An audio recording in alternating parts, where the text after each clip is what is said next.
दोस्तों, आज हम बात करते हैं गुरु पर एक हिंदी कहानी। कहानी का नाम है दोस्तों गुरु का स्थान। दोस्तों, कहानी स्टार्ट करते हैं। एक राजा था, उसे पढ़ने लिखने का बहुत शौक। एक बार उसने मंत्री परिषद के माध्यम से अपने लिए एक शिक्षक की व्यवस्था की। शिक्षक राजा को पढ़ाने के लिए आने लगा। राजा को शिक्षा ग्रहण करते हुए कई महीने बीत गए, मगर राजा को कोई लाभ नहीं हुआ। गुरु तो रोज खूब मेहनत करते थे, परंतु राजा को उस शिक्षा का कोई फायदा नहीं हो रहा। राजा बड़ा परेशान। गुरु की प्रतिभा और योग्यता पर सवाल उठाने भी गलत, क्योंकि वह एक बहुत ही प्रसिद्ध और योग्य गुरु था। आखिर में एक दिन रानी ने राजा को सलाह दी, राजन, आप इस सवाल का जवाब गुरुजी से ही पूछ कर देखिए। तो राजा ने एक दिन हिम्मत करके गुरुजी के सामने अपनी जिज्ञासा रखी मतलब दोस्तों पूछे, ये हे गुरुवर, क्षमा कीजिएगा, मैं कई महीनों से आपसे शिक्षा ग्रहण कर रहा हूँ, पर मुझे इसका कोई लाभ नहीं हो रहा है। ऐसा क्यों है?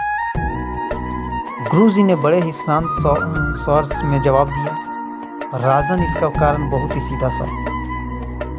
गुरुवर, कृपया कर कि आप शीघ्र इस प्रश्न का उत्तर दीजिए, राजा ने विनती। गुरुजी ने कहा, राजन, बात बहुत छोटी है, परंतु आप अपने बड़े होने के अहंकार के कारण इसे समझ नहीं पा रहे और परेशान और दुखी हैं।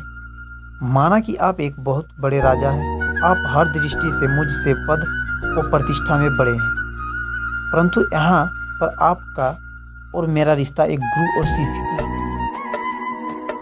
गुरु होने के नाते मेरा स्थान आपसे उच्च होना चाहिए, परंतु आप स्वयं ऊंचे सिंहासन पर बैठते हैं और मुझे अपने से नीचे के आसन पर बैठाते हैं। बस यही एक कारण है जिससे आपको न तो कोई शिक्षा प्राप्त हो रही है और न ही कोई ज्ञान मिल रहा है। आपके राजा होने के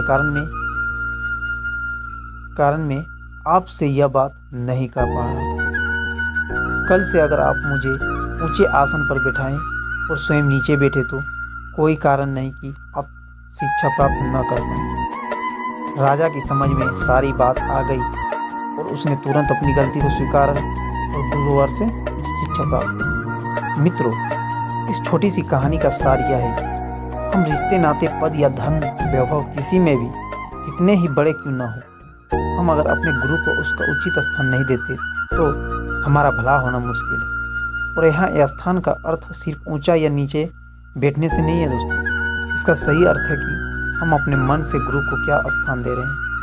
क्या हम सही मायने में उनको सम्मान दे रहे हैं या स्वयं के ही श्रेष्ठ होने का घमंड कर रहे हैं। अगर हम अपने गुरु या शिक्षक के प्रति है भावना रखेंगे तो हमें उनकी योग्यताओं एवं अच्छाइयों का कोई लाभ नहीं मिलने वाला है। और अगर हम उनका आदर करेंगे, उन्हें महत्व देंगे, तो उनका आशीर्वाद हमें सहज ही प्राप्त होगा। तो दोस्तों, मेरी कहानी यहीं पर समाप्त होती है। तो दोस्तों, कमेंट में ज़रूर बताएं कि मेरी कहानी गुरु का स्थान कैसे लगा।